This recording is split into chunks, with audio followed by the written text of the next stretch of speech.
want to welcome into the studio the president of Southwestern Oklahoma State University, Dr. Joel Kendall. Good morning to you. Morning, Todd. How are you? Appreciate you. Doing great. And you brought in the new dean of the College of Arts and Sciences, Dr. Denise Landrum-Geyer, right? Good morning, yes. Well, welcome. Your first time here on radio? It is. Oh. It's a new adventure. Well, we'll make it completely scary for you. No, I'm just kidding. Well, first of all, congratulations in the new role. Thank you. I appreciate that. Now, you started the position May 1st, is that correct? Officially May 1st. There was a bit of a transition in April, so starting things a little earlier than that, but yeah. But Dr. Kendall, she has been on staff for quite a while here, right? No, she's been here since 2010, and she's a great teacher. Dr. Landrum-Geyer has led the Department of Language and Literature for several years and done a great job with that. Of course, the dean's position opened up because Jason Johnson, the previous dean of Arts and Sciences, became the provost, and so that opened that position up and gave the opportunity for Dr. Landrum-Geyer to bring it to come into this one. And it's always exciting to promote from within, right?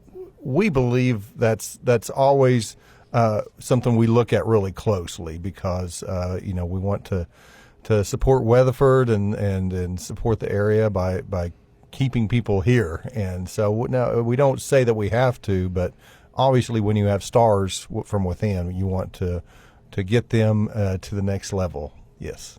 Well, Doctor, obviously been on staff, as you mentioned, since 2010, now taking over really kind of the biggest department of Southwestern. Tell us what all is encompassed by the School of Arts and Sciences. I know you probably can't list every single thing, but it's pretty big, right? It is. It's the largest college on campus in terms of departments. We have 7 departments, about 85 full-time faculty, and we teach about 85% of the general education core, which means those foundational courses everybody takes, the ones that everybody loves to take. I say as an English professor who taught comp. There you go. And we cover sciences, arts, humanities. If you really want to challenge me, I'll try to list all 7 of the departments. We've got biological and biomedical sciences, chemistry and physics, creative media and visual arts, language and literature, math, music, and social sciences. She got them all. I've got the cheat sheet in front of me. I've been practicing. She can't see it. So it really runs the gamut of everything. As you mentioned, Dr. Kendall, a big department. So you want somebody, with a lot of knowledge to be in the overall dean here. Right. And Dr. Landrum-Geyer obviously is up to the task, and we're happy to have her. There is a lot of things going on in that college. We have also some accredited programs in there too, and so there's some big things going on in there. I think one of the biggest things that we've been working on the past couple of years is getting engineering physics accredited by ABET, and ABET is kind of the gold standard for engineers wanting to go into the engineering field, and so that's the big task that's still in front of the new dean, but I have all the confidence that they're going to get that through. How long does it take to get that accreditation? That's been a multi-year process, really. Yeah. And usually with an accredited program like that, every so often, it could be every 5 years, every 10 years, you go through a reaccreditation process. That's really neat. And so in this college, so you have bachelors of arts and bachelor of sciences, and maybe for folks that don't know the difference, can you kind of explain the difference? Yeah. So a Bachelor of Arts degree would lean more heavily into arts and humanities courses, whereas a Bachelor of Science, it's kind of in the name, right? So a Bachelor of Science, you have a few more science classes than you would arts and humanities, and a lot of that depends on the discipline you're in. We have a Bachelor of Arts in music or in English and a Bachelor of Science in biology or in chemistry. So it's about the kind of coursework that they're going through. And in the Department of Arts and Sciences in that college, is there one discipline that has more students than the others? I know music's been really big here, obviously. Well, and I think you have to also think about how things ebb and flow with different careers coming into play. And so, our education majors have always been pretty consistent, and the College of Arts and Sciences houses a lot of our secondary ed. So you've got your math ed, your music ed, your English ed, things like that. Of course, engineering, physics is a growing field because of the emphasis on aerospace and defense things and working on getting an accredited engineering program. Music has always been a huge draw here in Weatherford. We have all those music camps going on this summer too, big plug going on. So that draws a lot of people. And even if they end up majoring in something else, we find that the Department of Music tends to be a big recruitment tool for our college.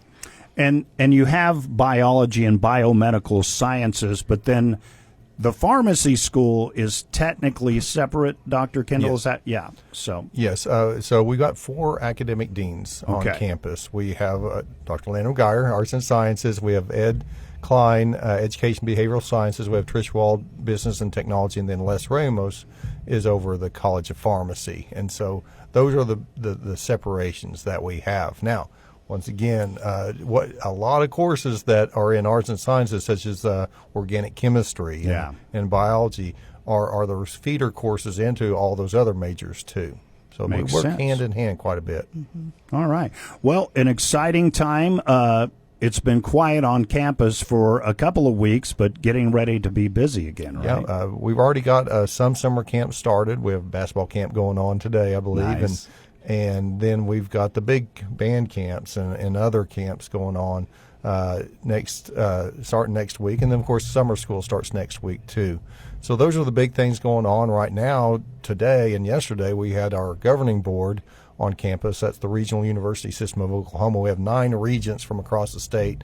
So they spent the last couple of days on campus here. Lake Carpenter from Leedy is kind of the closest. He's kind of our regent, but it's good to have them on campus. They're wonderful people.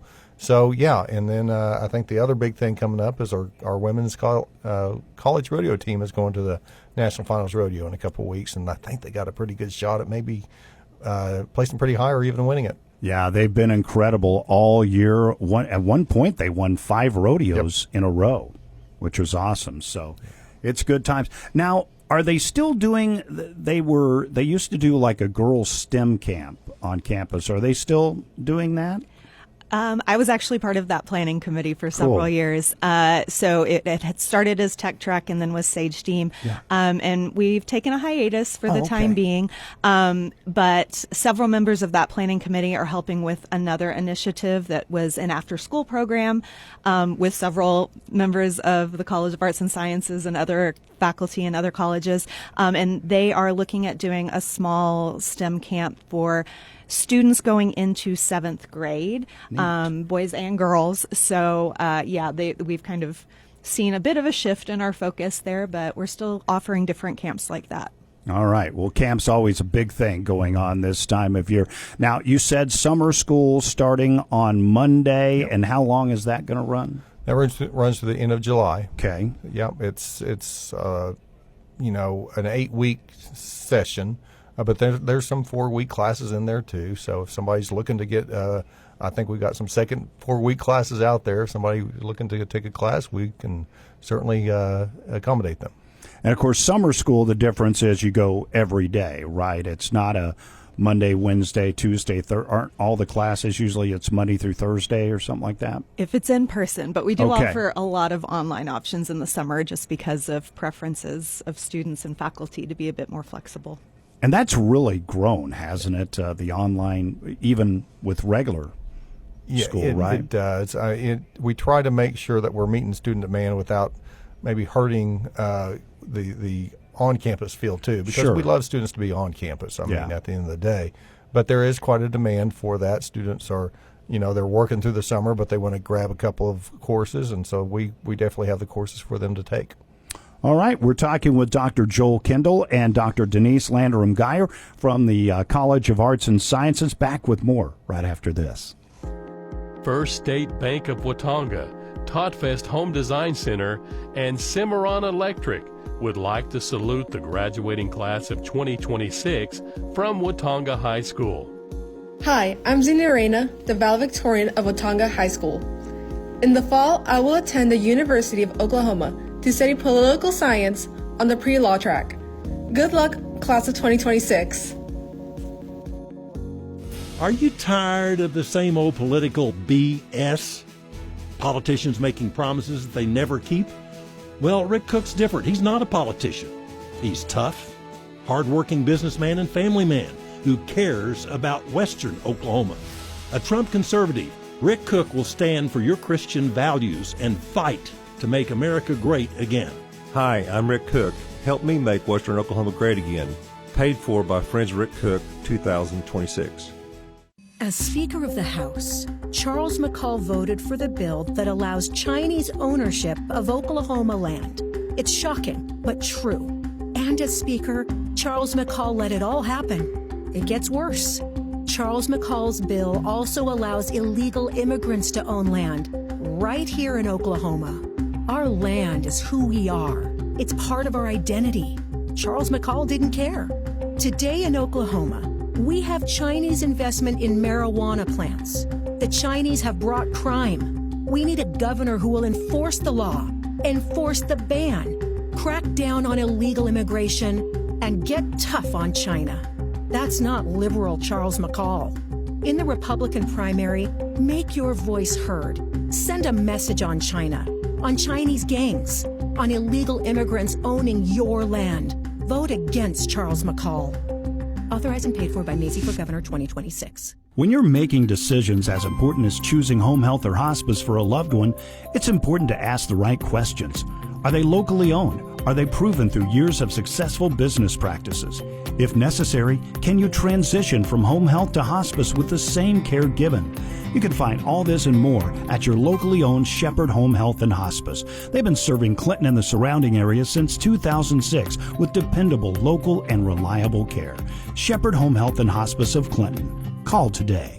Wesley Financial Group is not a law firm. Ask yourself this question. Is it really worth holding on to that timeshare that you know you need to get rid of? Here's the truth. The average maintenance fee just went up over 17%. That could have been 117%, and there's nothing you can do about it. When you buy a timeshare, you give them a blank check for annual maintenance and assessment fees. I'm Chuck McDowell, founder of Wesley Financial Group. For 15 years, I've helped over 50,000 families cancel their timeshare. Not sell it, not transfer it, cancel it. Did you buy a timeshare because they told you it was a great investment and your maintenance fees would never go up? That's a lie. Are you ready to get rid of your timeshare once and for all? Simply call us and I'll send you our timeshare exit kit that explains all your options for cancellation. Call Wesley now for your timeshare exit kit. 800-976-8822. That's 800-976-8822. 800-976-8822. 21,000 square feet of furniture, Dave. This place is full of furniture, and a lot of people don't even know it. That's right. Because we're 3 floors, most people don't realize that. But we have a large selection of furniture. So what's the deal right now during this May sale? Oh, we've got furniture marked way down. A lot of things have yellow tags, which would indicate they're below cost. Also, all the wall art is marked down for this sale. So come in, pick some furniture, and save right now. And remember, 12 months, same as cash. That's no interest, nothing down for 12 months at Todd Fest on the main corner in downtown Weatherford. Don't miss it. And they really have some great deals at Todd Fest. I was down there yesterday. My dad wanted a new mattress for the guest room, and David and the gang just made him a heck of a deal. So get out there. That Memorial Day sale is going on through June 5th, by the way. It is the Western Oklahoma Wake Up Show. Todd Bruder in studio with the president of Southwestern Oklahoma State University, Dr. Joel Kendall, and we have the new dean of the School of Arts and Sciences, Dr. Denise Landrum Geyer. Dr. Geyer, talk us through the role of a dean, because, you know, we hear dean all the time, and you know, we think of Animal House, but, you know, that's different. But tell us the role of the dean. Okay? Well, I'm still figuring it out myself, but based on all of the documentation that Dr. Johnson left for me, I see the role of the dean as a support mechanism. So most directly, I would be working with chairs of the departments in the college, so the faculty members who have been chosen to kind of lead their department, to manage scheduling and things like that. So I'm there to support the chairs with questions they might have about anything. It could be budget related. It could be questions about we need to hire a new faculty member. Sometimes it is dealing with students via things like grade appeals, which nobody likes talking about, but which happens. And it's a little unique in that in the College of Arts and Sciences, as dean, I do also get to advise some students because the Interdisciplinary Studies program is housed in the College of Arts and Sciences dean's office. So I was really excited to get to keep advising students and work with them directly. Then, of course, it's also kind of seeing what's going on with our upper administration, kind of conveying different information kind of up and down that chain of command where, things might be happening and faculty want to let the president and the vice presidents know what's going on, or vice versa. So a lot of communicating back and forth, and just supporting the folks in the College of Arts and Sciences to the best of my ability and seeing what they need and seeing what I can do to help support that. And are there weekly meetings, monthly meetings with all the department chairs, that kind of how it works? Yes, we yeah. Do a monthly meeting in the College of Arts and Sciences in Cass. We are very fancy. It's called the Council of Chairs. All right. So, and it's then like a Game of Thrones ring to it, right? We feel very, very important. I'm from Kentucky originally, so what I would say is we're bona fide at that point. And then, of course, there are also monthly meetings with executive and administrative council. So I'm hearing what's going on, and I'm writing a lot of emails to deliver information in between those in-person meetings, but then people can drop in at any point in time. And I try to walk around campus. College of Arts and Sciences is located in a lot of different places on campus. So we're not all housed together. So it requires a lot of kind of FaceTime and walking and emailing and calling, and that way you get to see everybody. Since it's such a large college and it's so diverse, that's one of the most important things, I think, for this dean role in particular. Do you get to sometimes intimidate new professors and pop in on one of their classes? Oh, no, the dean's here. I'm just kidding. I don't know that I am. Maybe I am intimidating, but I don't think most people would say that. More of a friendly face, I think. Oh, that's awesome. Well, Dr. Kendall, when you were here last time, obviously we talked about the open house for the Hodge Center. Beautiful facility. Right. So what's kind of the timeline on getting furniture in and all of that? No, it's happening. The College of Pharmacy faculty they started moving in the day after classes ended, and so they're pretty well kind of already in and setting up shop, and so that's going to be great. Classes will start in the fall in that building. So happy about that. They had to take a hiatus for a couple of days because that's where we're meeting with our regents. Sure. To show our regents in the new building. But what that starts the dominoes falling, because now the third floor of the chemistry, physics, pharmacy physics building is vacant because the pharmacy group is moving out of that. What we're planning is for our allied health department, which is a growing department, to move into that when pharmacy moves out. So that's going to be a slow move over there. They're currently housed mainly in the old science building, but then also kind of scattered throughout the campus because they've grown outgrown their size. And so old science right now is really cramped. And so this is going to be good not only for allied health, but also for the departments that are housed in old science, because they'll be able to breathe and expand too. So that's going to go on this summer too. The other big thing that's happening this summer is the third floor of Parker Hall is getting renovated using deferred maintenance money that was given to us by the legislators, and we're extremely happy about that. But what's going to happen there is we're going to be able to double the size of our nursing program. Nice. They're going to be able to start not only a fall cohort, but a spring cohort too. And so that's going to happen over the summer too. So it's our part of our strategic plan to grow the critical occupations and also give people space to do that, and that's what's happening. It's really nice to see. I'm sure just since 2010, you have seen a lot of changes, Dr. Guy. Oh, absolutely. I think the Wellness Center was relatively new when I got here. Yeah. The Pioneer Event Center was still being built, I think, when I got here. I was housed in the Campbell Building for several years as an English professor, so we watched the Hodge from the ground up being built. Lots of changes physically. Well, it's wonderful to have all of these benefactors, former alumnus, making donations like the Hodge family and others, and it continues to grow. What about like dorms and things like that? Are there still a lot of students living in dorms? Is there a need one day to build more of those? I don't know how that works, or more students live off campus and commute. We still have around 800, 900 students who live on campus, and that's not full capacity, but that's pretty full. So we'd always like them more to be on campus because we think that's a good experience for them. And we try to renovate the dorms as we can financially. And there may be a plan down the road for us to totally do something weird and wild with campus housing, as we've seen other universities do. It just depends on the financial situation that we have. Completely. So if Harold Wright makes like a $50 million donation, you could have the Harold Wright dorms or something like that? I can get a contract ready today. Okay, and, Harold, if you're listening. No, I'm just always throw him under the bus, right? Well, Dr. Landrum Geyer, it is so nice to meet you, and once again, congratulations in the new role. It sounds like all of those departments are going to be in good hands. Thank you. I appreciate that. And Dr. Kendall, anything else we need to mention? Just happy to be here, and like I said, Dr. Lamb Geyer is just another example of the great employees we have at Southwestern, and we're just happy to support Weatherford and for Weatherford to support us. All right. Well, thanks to both of you for coming in, and good luck with summer school on Monday. Absolutely. All right. Thank you, Todd. Stick around. We got news coming up next.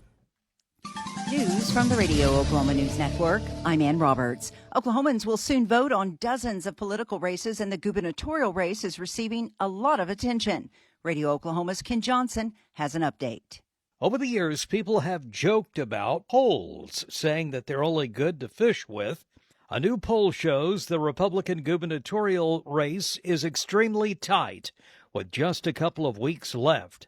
Mike Mazie has a slight lead over Gentner Drummond and Chip Keating, according to the non-doc poll. Charles McCall is running fourth in the poll. Bixby's city manager is suspended after being arrested for DUI. Joey Weidel was suspended this week after being arrested. The city has appointed Police Chief Todd Bush to serve as acting city manager. From the Radio Oklahoma News Network, I'm Ann Roberts. Great Plains Kubota is here to help turn your dream projects into reality. You love your land and you have plans for it. During Kubota Orange Days, you'll love the great deals on our versatile, reliable lineup. Visit us today for the best deals of the year. Now through June 30th, 0% financing available, or save up to $5,500 on select compact tractors. Sale ends soon. Go to GreatPlainsKubota.com for more information.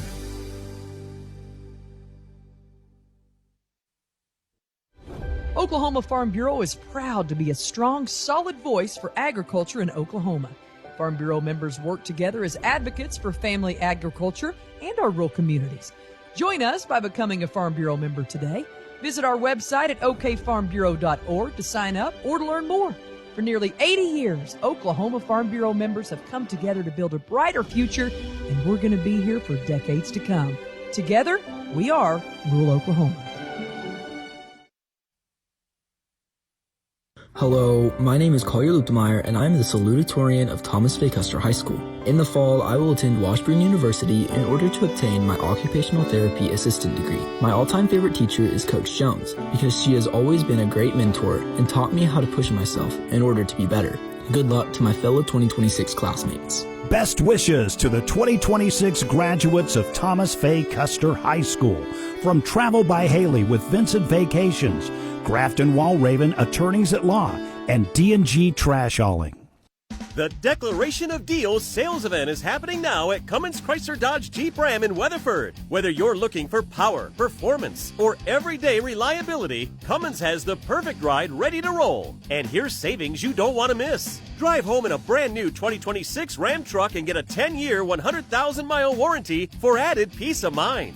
Test drive all CDJR models. Cummins Chrysler Dodge Jeep Ram in Weatherford, just off I-40, or at CumminsChrysler.com.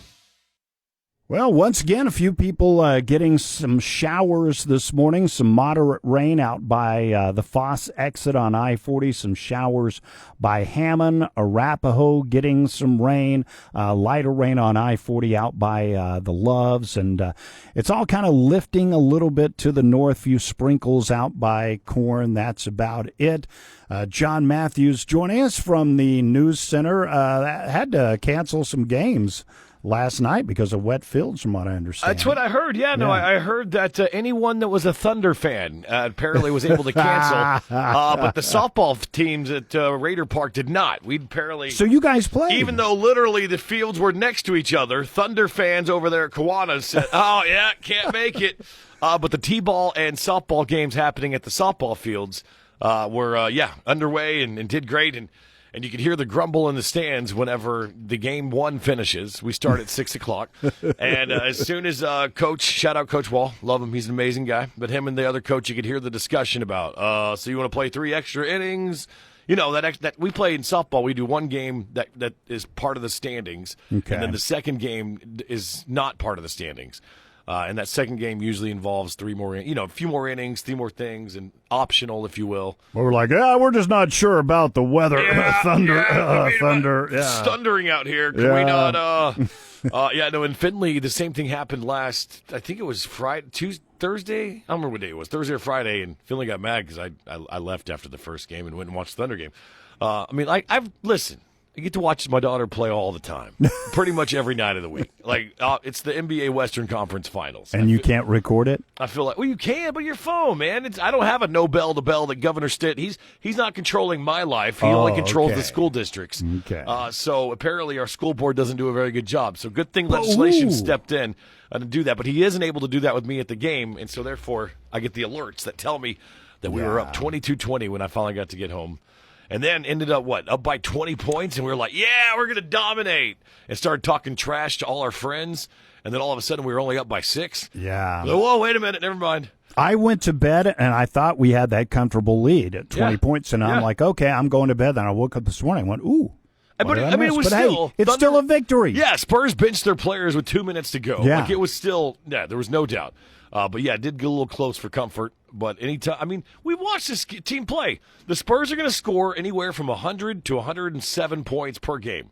And we either are going to score our normal 120 or we're going to have 40 points at halftime again. Yeah. Depending on how you want to win. But I don't know. Game 6, Spurs win. No doubt, right? Pretty much hope not. Guaranteed. I tell you what, if it goes to 7, I don't like our chances. What? Yeah, I really don't. The Spurs we are the need one to running get out this of gas. next one. I think we need to get it done in Game 6 and move on because I hate Game 7s, man. They just make me too nervous. Yeah, no, I'm with you. Anyways, tomorrow night will be Game 6 in San Antonio, so we'll see how that works out. But first, we got to find out what Todd did in Burns Flat. Oh, no. Barely fired everyone.